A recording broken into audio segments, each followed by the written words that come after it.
दोस्तों आज की इस वीडियो में हम लोग वेरिएबल्स के बारे में जानेंगे कि वेरिएबल्स का प्रयोग हम लोग सी लैंग्वेज में कैसे करते हैं, वेरिएबल्स कितने प्रकार के होते हैं और वेरिएबल्स की क्या आवश्यकता पड़ती है प्रोग्रामिंग के अंतर्गत।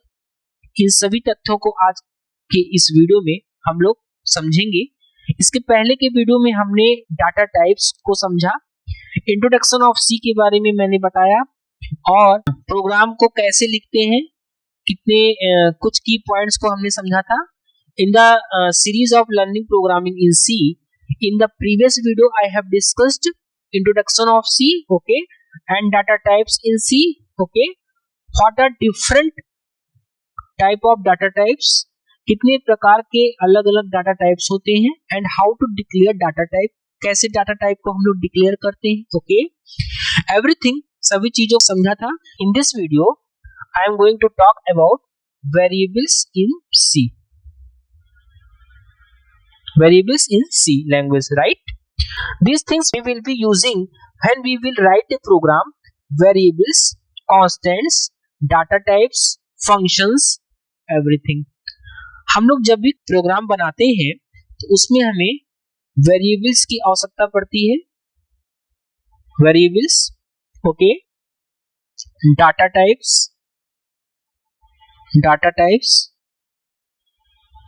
Okay, functions, okay, these are 3 points is very important for a program, okay। So now in this video we will discuss what are variables, what is need of variables and how to declare a variable, okay। हमें variables की क्या आवश्यकता पड़ती है, variable हम कैसे declare करते हैं, and how rules to construct a variable name, हम वेरिएबल नेम को कैसे कंस्ट्रक्ट करते हैं, okay. So we will also see some valid variables and invalid variables name, valid variables and invalid variable names, okay. Everything we are going to discuss about variables। हम लोग सभी तथ्यों पर बात करेंगे कि वेरिएबल्स क्या होते हैं। So now let us discuss what are variables in C, okay। Variables in C क्या है? What is need of these variables? See, when you write a program like to print hello world, जब हम किसी programme को लिखते हैं और हमें प्रिंट करना होता है हेलो वर्ल्ड, जो हमें हेलो वर्ल्ड को प्रिंट करना है प्रोग्राम में, okay, you don't need any variable, हमें किसी वेरिएबल की तो आवश्यकता नहीं पड़ती। Like just you need what printf hello world, that's it. Printf को केवल हम हेलो वर्ल्ड कमांड दे करके हेलो वर्ल्ड प्रिंट करा लेते हैं।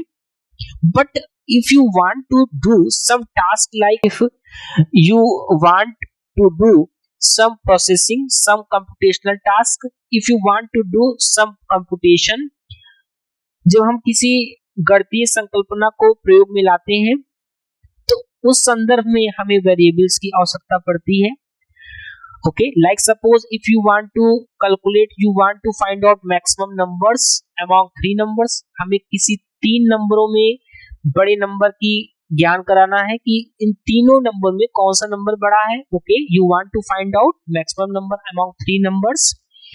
लाइक नंबर्स अगर हम मान लें 10, 20 and these are 3 numbers, okay. So you will be find out maximum number among 3 numbers. हम फाइंड आउट तो आसानी से कर लेंगे कि इसमें से 3 नंबर्स में सबसे बड़ा नंबर कौन सा है, okay। So what you will do if you will not write a program, अगर हमें किसी प्रोग्राम को नहीं लिखना है, suppose you can easily tell 30 is what maximum, 30 क्या है, 30 बड़ा नंबर है, हमें या संकल्पना के बारे में आसानी से पता लग जाएगा जब हमारा, क्योंकि हमारे पास क्या है, हमारे पास खुद का ब्रेन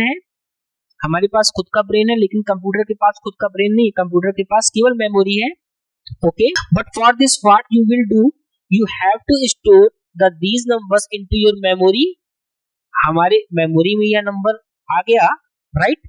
into your brain भी ब्रेन में आ गया, ओके, और maybe you can write down these numbers on a piece of paper, हम एक सीट लिख भी सकते हैं, okay. Suppose I have rubbed these numbers, हमने इन नंबरों को मिटा दिया, okay, but now these numbers are in your memory, हमारी मेमोरी में यह नंबर फिक्स हो चुके हैं, okay, 10, 20 and 30, you remember, so you can easily tell 30 is highest number, okay, right, and I have written in these numbers on a sheet right now, हम इन नंबरों को लिख सकते हैं सीट पर, so now you can tell 30 is maximum number, 30 क्या है, maximum number है, इसके बारे में हमारा ब्रेन बता रहा है कि ये 30 क्या है, मैक्सिमम नंबर है, okay. Then but if you want to do suppose this processing using a computer, अगर हमें इसी टास्क को कंप्यूटर में ऑपरेट कराना हो तो हम क्या करेंगे, so you have to give some instruction to computer, हमें एक इंस्ट्रक्शन देना पड़ेगा, कुछ इंस्ट्रक्शन कमांड देने पड़ेंगे कंप्यूटर को, कुछ प्रोग्रामिंग बनानी पड़ेगी, okay. So how you will do instruction, हम कैसे इंस्ट्रक्शन देंगे, यू विल राइट प्रोग्राम, हमें एक प्रोग्राम कोड बनाना पड़ेगा, क्या लिखना पड़ेगा, programme, okay, program, you will write program, right, in programming language you need some programming language, हमें एक प्रोग्रामिंग लैंग्वेज की आवश्यकता पड़ेगी, you will write program and you will submit that program to computer and then you will get output like maximum number, हमें ऐसा programme संकल्पना सहित बनाना पड़ेगा जिसमें 30 मैक्सिमम नंबर आउटपुट के रूप में निकल जाए। So now computer is not having its own brain, computer का तो अपना खुद का ब्रेन होता नहीं, जैसे उसके पास एक मेमोरी होती है, इट्स ओन लाइक मेमोरी, या it's having its memory but it's not having its own brain, उसके पास मेमोरी होती है लेकिन खुद का ब्रेन नहीं होता, लाइक वी ह्यूमन हैव, जैसे हम इंसानों के पास ब्रेन होता है और उसके अंदर मेमोरी होती है तो हम ब्रेन का प्रयोग कर लेते हैं, ब्रेन से हमें यह संकल्पना का ज्ञान हो जाता है कि 30 is a maximum number, okay. So there you need to store these numbers in computer memory, हम कंप्यूटर की मेमोरी में कैसे नंबर को स्टोर कराएंगे, obviously computer need to store these numbers in his और इट्स मेमोरी, मेमोरी के अंतर्गत तो यह नंबर सेव हो जाता है, स्टोर की आवश्यकता पड़ेगी, computer need to store these numbers, computer को आवश्यकता पड़ेगी कि इन नंबरों को उसकी मेमोरी में स्टोर कराने की। So now to store these numbers और to store some values, what you need a variable name, हमें क्या आवश्यकता पड़ेगी कि ये नंबर कंप्यूटर की मेमोरी में सेव हो जाए, उसके लिए हमें वेरिएबल नेम डिक्लेयर करना पड़ेगा। Here look, here suppose this is a memory, suppose this is a memory, here this is a memory, like computer is having a chunk of memory, अगर यह मान लेते हैं कि यह कंप्यूटर की मेमोरी है, okay, and if I want to store 10, अगर हमें यहाँ स्टोर कराना रहे 10 नंबर को हम यहाँ स्टोर कराते हैं 10 को, okay, suppose I have store 10 here 20 here any random locations, okay, and 30 here, okay, any random locations in computer memory, these numbers will be stored in any random locations, मतलब यह किसी भी लोकेशन में store हो सकते हैं, okay, these are having some addresses, यह जो नंबर स्टोर हुए हैं इनका कुछ ना कुछ एड्रेस होगा, okay, suppose address is 1000, this address is suppose 1024, this address is suppose to be 3000, okay, any address right now, कोई भी एड्रेस हम यहाँ लिख सकते हैं। If you want to access these values, how will you access, because if you having, we don't know where these numbers have been stored, हमें यार तो पता नहीं कि यह नंबर कहाँ किस जगह स्टोर्ड है मेमोरी में, तो हमें क्या आवश्यकता पड़ेगी, हम इन नंबर को एक्सेस कैसे कर सकते हैं, क्योंकि हमें तो पता नहीं है कि यह नंबर मेमोरी में कहाँ पर स्टोर्ड है। Either you have to check for these addresses, या तो हम इन एड्रेसों को चेक कर सकें, but generally we can not open that memory. Memory को तो हम ओपन कर नहीं सकते। We can not generally touch the memory locations, memory को हम लोग टच भी नहीं कर सकते। Okay, it is not possible. So what we can do, हम क्या कर सकते हैं, we can give a name, हम इन वेरिएबल्स को एक नेम दे सकते हैं to all these three memory locations. Okay, like suppose I am giving a this number and this is b to this and c to this. Okay, now if you want to access these numbers you can easily access by calling the name only like a. अगर हम a को call करें तो हमें इसका value पता लग जाएगा, इसका एड्रेस पता लग जाएगा। Fine, when you call b इसका वैल्यू पता लग जाएगा, इसका एड्रेस पता लग जाएगा। And when you call c इसके वैल्यू पता लग जाएगा, इसका एड्रेस पता लग जाएगा। When you call b 20 would be displayed, and when we call c 30 would be displayed, and when you call a 10 would be displayed. Okay, so we can easily fetch by these names. So these a b c are what? These a b c are what? Variables name. Okay,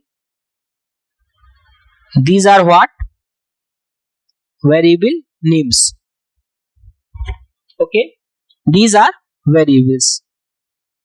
You can say a named memory location.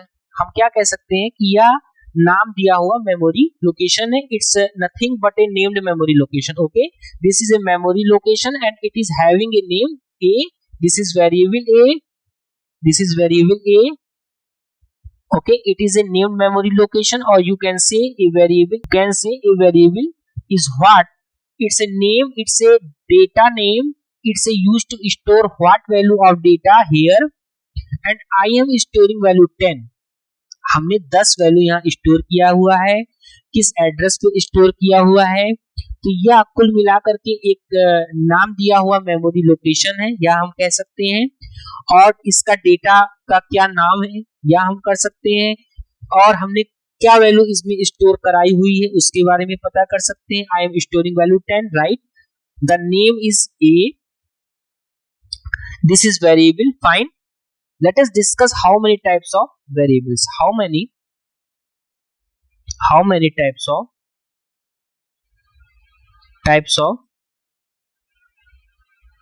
of variables. So पहला प्रकार है local variable. Local variable दोस्तों, local variable क्या है? A variable that is declared inside the function और block is called local variable. ऐसा variable जो किसी फंक्शन और ब्लॉक के अंदर लिखा होता है उसे हम लोकल वेरिएबल कहते हैं। लोकल वेरिएबल जनरली हम हर प्रोग्राम में यूज करते हैं। अगर हमें वेरिएबल का यूज किसी फंक्शन के लिए करना है, उसके बाद हम दूसरे फंक्शन के लिए नहीं करना चाहते, तब हम लोकल वेरिएबल का यूज करते हैं। इसका scope with in the block होता है, यानी जिस फंक्शन के लिए वेरिएबल बनाते हैं सिर्फ उसी फंक्शन के लिए इसका वेरिएबल का वैल्यू काम करता है। बाकी के फंक्शन होते हैं उनके लिए इसे हम एक्सेस नहीं कर सकते। तो ये होता है local variable.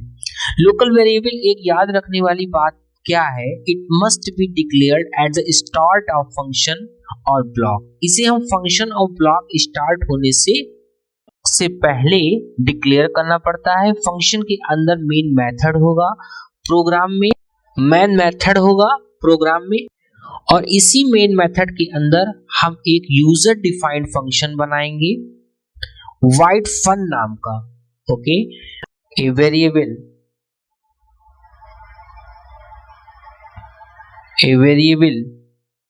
That is declared, okay, inside the function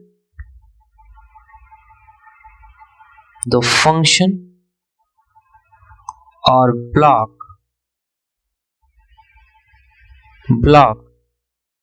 is called local variable. Okay, main नाम का फंक्शन बनाएंगे, मेन फंक्शन, और इसी मेन फंक्शन के अंदर ही हम वाइड फन नाम का फंक्शन क्रिएट करेंगे, और इसी वाइड फन फंक्शन के अंदर हम int a equal to 10, okay, print करा रहे हैं %d, ओके, और इसके बाहर अगर हम मेन फंक्शन में प्रिंट कराएं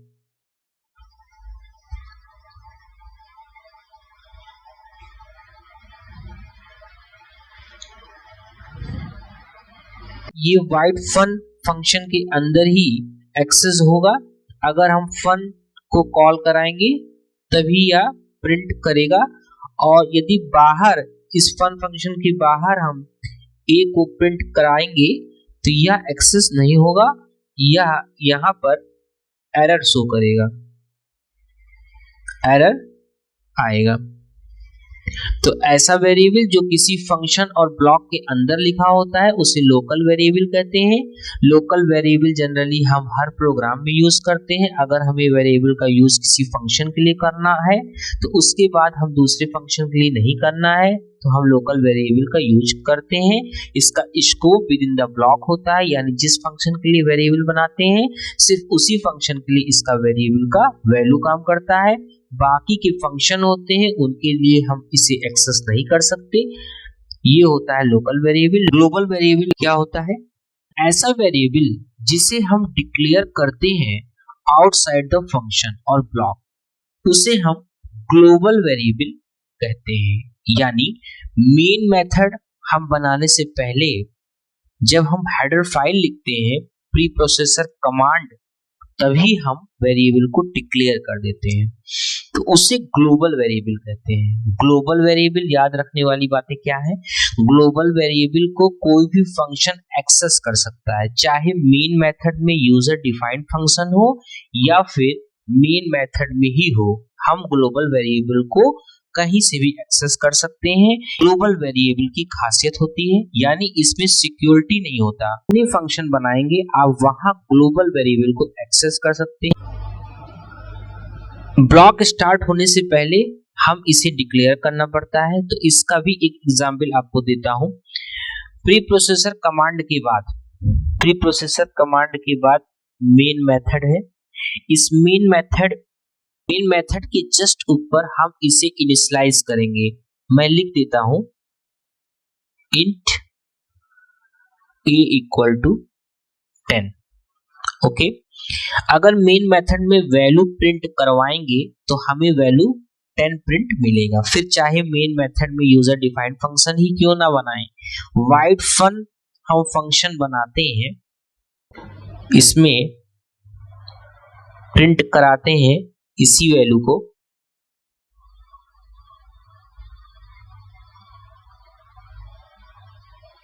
ओके। फिर मेन फंक्शन के बाद हम वाइड फन नाम का यूजर डिफाइंड फंक्शन बनाते हैं और इसमें भी वैल्यू प्रिंट करवाते हैं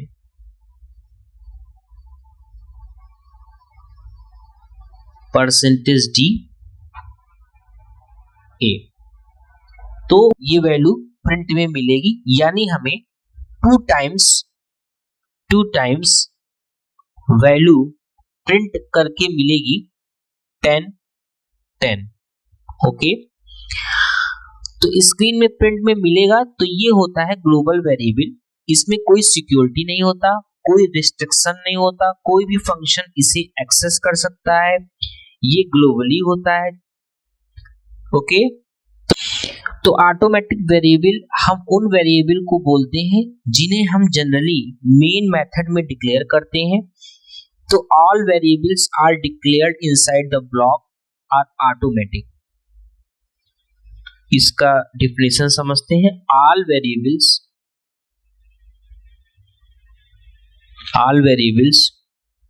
are declared inside the block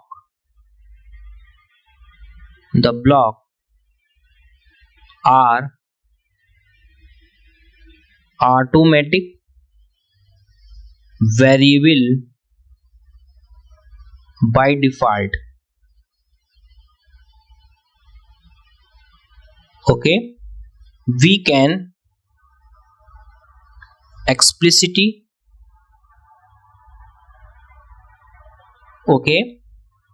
declare an automatic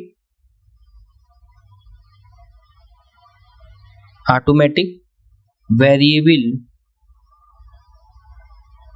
using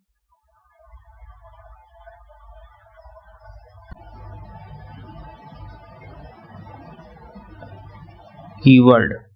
okay, तो हम जनरली मेन मेथड में डिक्लेयर करते हैं all variables are declared inside the block are automatic. Okay, variables यानी वो सारे वेरिएबल्स जिन्हें हम किसी फंक्शन या ब्लॉक में डिक्लेयर करते हैं, लिखते हैं, सारे वेरिएबल्स ऑटोमेटिक वेरिएबल होते हैं। एग्जाम्पल देकर के समझा रहा हूं। जैसे हम मेन फंक्शन बनाते हैं और इसके अंतर्गत मेन में पहले एक फर्स्ट वेरिएबल लेते हैं इंट ए नाम का, जिसमें 10 नंबर इनिशियलाइज करा रहे हैं। दूसरा है ऑटो कीवर्ड से, जिसमें बी बना रहे हैं, जिसमें 20 नंबर इनिशियलाइज करा रहे हैं। तो सेकंड वेरिएबल ऑटोमेटिक वेरिएबल है और फर्स्ट वेरिएबल भी ऑटोमेटिक वेरिएबल आ रहा है, यानी ये दोनों वेरिएबल ऑटोमेटिक वेरिएबल्स है। जबकि इसे हमने ऑटो लिखा है और पहले वाला भी वेरिएबल ऑटोमेटिक वेरिएबल में आएगा। ऑटोमेटिक वेरिएबल को डिक्लेयर करने के लिए ऑटो कीवर्ड का यूज करते हैं। ये एक कीवर्ड है जो हम लिखते हैं जब हम ऑटोमेटिक वेरिएबल बनाते हैं। लेकिन जब हम नॉर्मल ऑटोमेटिक कीवर्ड नहीं भी बनाते हैं, नॉर्मल वेरिएबल ही डिक्लेयर करते हैं, जैसे यह जो हमने डिक्लेयर किया है, नॉर्मल वेरिएबल डिक्लेयर किया है। नॉर्मल वेरिएबल भी ऑटोमेटिक वेरिएबल होता है। इसके बाद स्टैटिक वेरिएबल। स्टैटिक वेरिएबल क्या होता है? जब भी हम वेरिएबल डिक्लेयर करते हैं वहां पर हमें स्टैटिक कीवर्ड लिखना पड़ेगा, तभी कंपाइलर उस वेरिएबल को as a static variable treat करेगा। ओके, जैसे अब हम इसका एक एग्जांपल देते हैं। हमने वाइड मेन का फंक्शन बनाया, वाइड मेन। ओके, इसके अंदर हम जो भी अपना कोड लिखेंगे, इसके बाद फिर हमने वाइड फन नाम का यूजर डिफाइंड फंक्शन बना रहा हूं।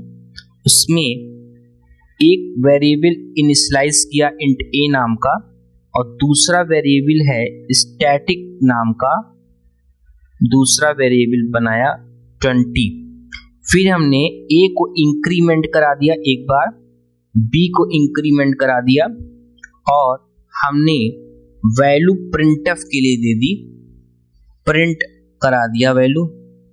ओके, प्रिंट वैल्यू कराया ए बी। ओके, तो इसमें आउटपुट क्या मिलेगा?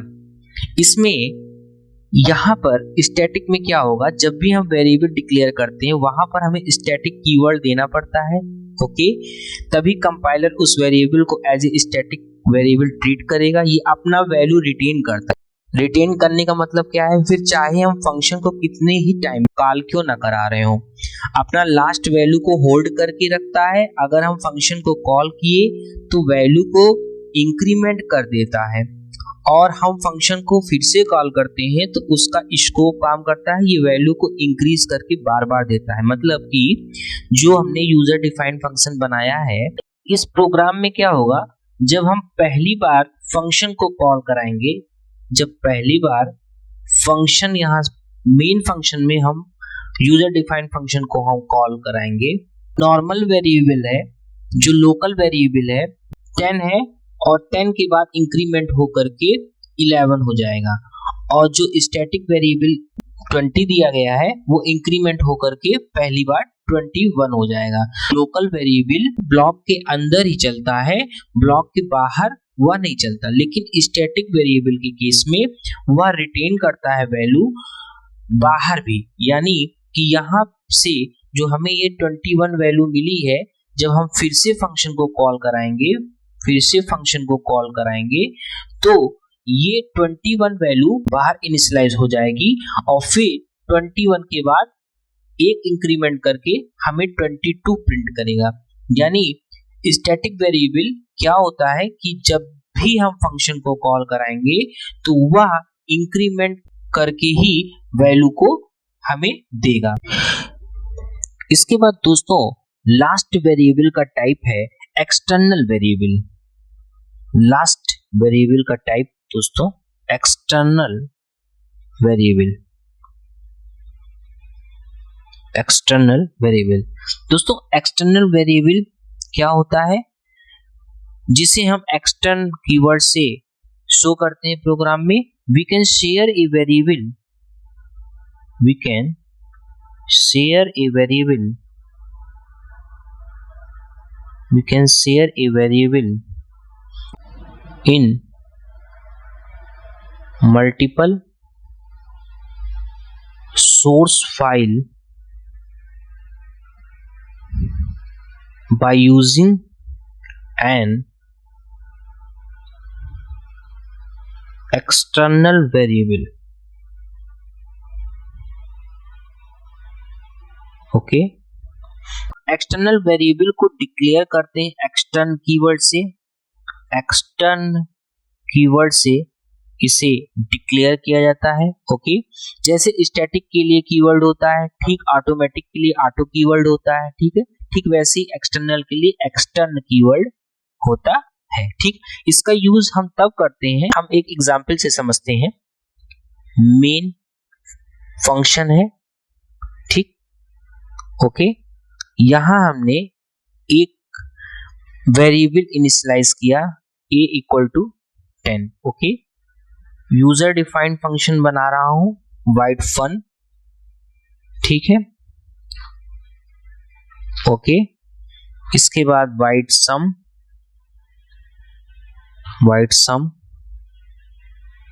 ओके, ये तो यहां जो हमने एक वेरिएबल इनिशियलाइज किया है कर्ली ब्रेसेस के नीचे, इस वेरिएबल को हमको ग्लोबली ट्रीट करवाना है, तब हम एक्सटर्नल वेरिएबल का यूज करते हैं। यानी इंट a इक्वल टू 10 लिखा है, और इंट a इक्वल टू 10 के बाद जितने भी यूजर डिफाइंड फंक्शन आएंगे ये इजिली a वाली वैल्यू को एक्सेस कर पाएंगे। यानी a का वैल्यू 10 है, ये सारे फंक्शन एक्सेस कर पाएंगे। लेकिन अगर इसे मेन मेथड में एक्सेस करना है तब हम क्या करेंगे, मेन मेथड के अंदर एक्सटर्न कीवर्ड को लिखेंगे, और extern int a equal to 10 ये लिखेंगे। अब ये क्या हो गया, ये a का वैल्यू 10 है, ये वेरिएबल ग्लोबली ट्रीट होगा, यानी इसे हम कहीं से भी एक्सेस कर लेंगे, और एक्सटर्न कीवर्ड के माध्यम से अब ये वेरिएबल ग्लोबली ट्रीट हो जाएगा, और हम किसी भी यूजर डिफाइंड फंक्शन में इस वेरिएबल को एक्सेस कर सकते हैं। कि आपको यह वीडियो अच्छा लगा है तो इसे लाइक करिएगा, चैनल पे नए हैं तो सब्सक्राइब करिए, और अपने दोस्तों को भी शेयर करिए।